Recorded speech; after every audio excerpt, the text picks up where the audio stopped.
Long ago in a far-off land, there existed two pendants. One was of creation and the other of destruction. These two were placed in mysterious caves, only to be discovered if need be. The people who lived in this kingdom were under rule of an evil man. His name was Kelleran the Corrupt. He was so evil that he would not even allow his people to say his name. He has searched for years for the pendant, but found neither. His kingdom remained on the forever lockdown so that no one else could find them before he did. However, there was a servant boy who refused to remain caged in his hell. He found a way to sneak out of the kingdom, and so he done so every night. On one of these nights, he went farther from the gates than he'd ever gone before. He went so far that he saw a cave with a glowing purple light. What's that? He thought about going back, but quickly went to the cave.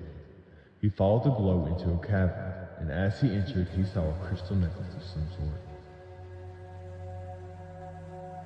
When he lifted the pendant from the cavern's wall, a swirl of mist encased the cave. The servant couldn't see anything. There was so much flashing, and then stopped. He opened his eyes to see a glow of magic swirl upon his hands and veins down his arms. He just froze for a moment, and then repeated, No. This cannot be a pendant. The king would have found it already. This can't be happening. And yet somehow it is. I have to guard the pendant with my life. If the king finds it, he'll run an everlasting terror on the kingdom. He lifted his hands, and the glow began to stir again. When he moved his wrist, a blast flashed. It hit the cavern's walls with an orange glow. He rushed out immediately, and the cave collapsed and dust spread everywhere. The boy ran as fast as he could to the kingdom. He even snuck by the nights to his home. He went to sleep feeling exhilarated over the adventure he had. The next day, the servant went about his daily chores, and as he was cleaning a room, he noticed an orange glow outside of the castle window. The servant rushed outside and saw the king with the pendant of destruction around his neck. King Kelleran was even more ruthless than his people once thought. He had black and orange markings all around his body.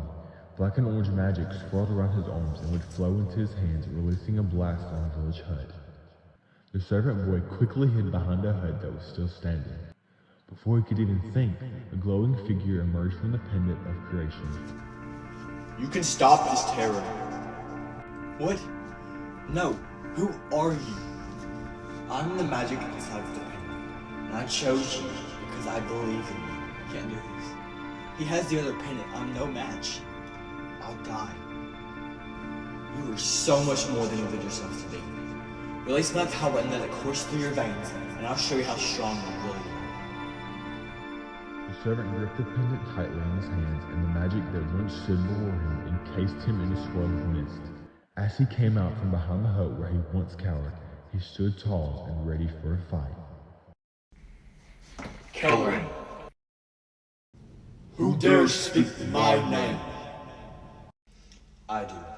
I stand before your corrupted form to end your reign of terror and save my people. Your people. You hold no status, no power. You just don't get it. Even before, when I possessed no magic, I held more power and status than you ever will. Let's see how powerful you think you are. A voice from the pendant begged for help. Help me! What was that? It's the other guardian of magic. We have to save him.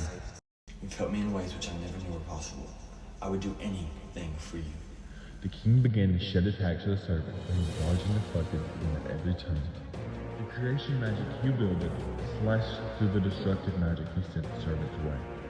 As the servant sent his last attack, he lunged towards the king and grabbed it. Then all of a sudden, the destructive magic he once wielded disappeared, only leaving the dark markings. No! What have you done? What have I done? I have rid this kingdom of your corruption. I saved a magic from your clutches, and I have given you a fate that you deserve.